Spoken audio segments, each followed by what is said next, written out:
কিভাবে ইলিশ মাছের পেঁয়াজি করতে হয় আপনাদের দেখাবো। কড়াইটা গরম হয়ে গেছে, আমি এখানে সরিষার তেল দিয়ে দিয়েছি। এবার এর মধ্যে দিয়ে দিচ্ছি পেঁয়াজ কুচি, কাঁচামরিচ কুচি, পেঁয়াজ কুচি, কাঁচামরিচ কুচি দিয়ে দিয়েছি। পেঁয়াজের ভাগটা একটু বেশি দেবেন, ইলিশ মাছটা খেতে অনেক ভালো লাগবে।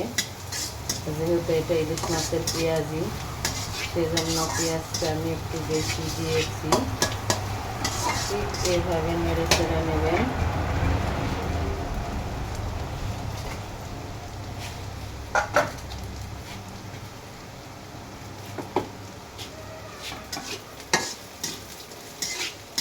বাদামি কালার হতে হবে, এটা আমি নেড়ে চেড়ে নিচ্ছি।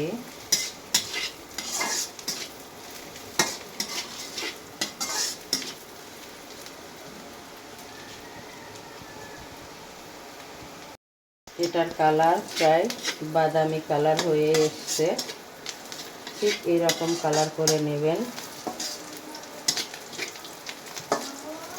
এর মধ্যে এটা বাদামি কালার হয়ে গেছে, এটার মধ্যে একটু আমি পানির রস দিয়ে দিচ্ছি। নেড়ে চেড়ে নেবেন। এখন এটার মধ্যে আমি একটু আদা জিরা বাটা দিচ্ছি, দিয়ে একটু নেড়ে নেব। এরপরে এটার মধ্যে দিচ্ছি হলুদ গুঁড়ো,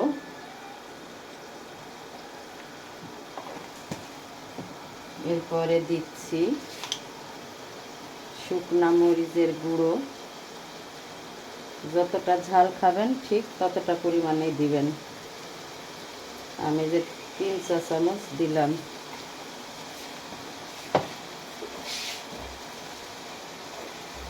এটার মধ্যে লবণ দিয়ে দিচ্ছি।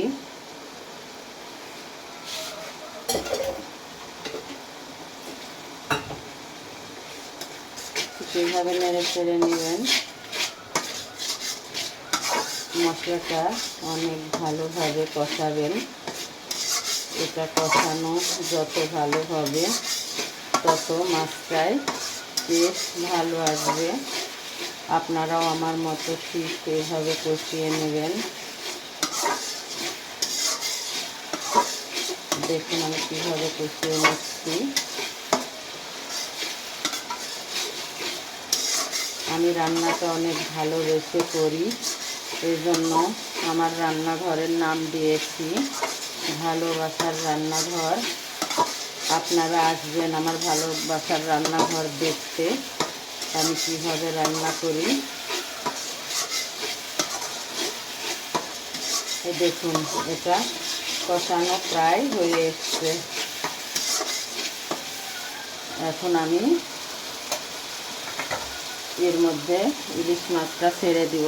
ইলিশ মাছটা আগেই কুটে ধুয়ে রেখেছিলাম, এখন আমি এর মধ্যে দিয়ে দিচ্ছি।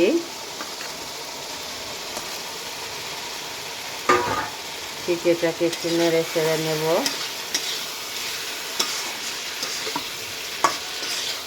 এভাবে কষিয়ে নেবেন।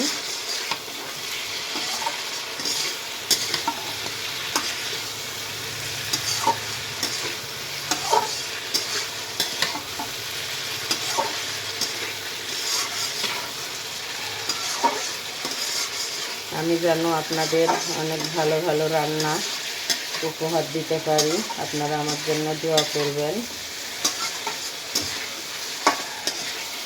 ইলিশ মাছটা কষানো হয়ে গেছে, এখন আমি এর মধ্যে পানির রস দিয়ে দিচ্ছি।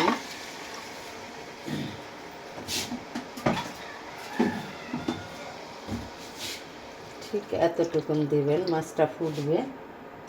মাছ যত ফুটবে তত ঝোলের টেস্ট আসবে। ঠিক এইভাবে আমার মতো আপনারাও রান্না করে খেয়ে দেখবেন, এটা অনেক ভালো লাগবে। এখন এটাকে আমি ঢেকে দেব। এটাকে আমি ঢাকনা দিয়ে ঢেকে দিচ্ছি। ঠিক 10 মিনিট পরে নামিয়ে নেবেন। এভাবেই আজকের দুপুরে আমার ইলিশ মাছ কিভাবে পেঁয়াজি করতে হয় সেটাই আপনাদের দেখালাম। আজকের দুপুরের এটাই আমার রান্নার টিপস।